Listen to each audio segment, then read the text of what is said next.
L'année 2023 a été marquée par les disparitions d'Émile, âgé de 2 ans, et de Lina, âgée de 15 ans. En France, plus de 43 000 disparitions d'enfants ont été signalées en 2022, mais 95% de ces cas étaient des fugues. En moyenne, une disparition d'enfant est signalée toutes les 12 minutes en France. Les autorités prennent en compte entre 40 000 et 50 000 signalements de mineurs disparus chaque année.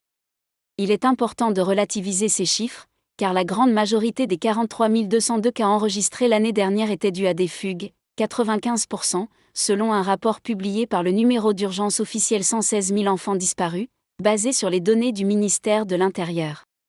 Un tiers de ces fugues durent entre 1 et 3 jours, un autre tiers entre 1 et 3 mois, et le dernier tiers concerne des fugues de plus de 3 mois. Parmi les quelques 43 000 signalements de 2022, seulement 1140 ont été considérés comme inquiétants, comme c'est le cas pour les disparitions de Lina, 15 ans, et d'Émile, 2 ans, actuellement. Sur ces 1140 disparitions inquiétantes, 56% concernaient des jeunes filles. D'autres types de signalements entrent également dans cette catégorie, comme les 544 enlèvements parentaux signalés en 2022. Certaines enquêtes sur des disparitions durent depuis de nombreuses années. Par exemple, Marion Wagon est portée disparue depuis le 14 novembre 1996 à Agen, Lot-et-Garonne. Elle avait 10 ans à l'époque.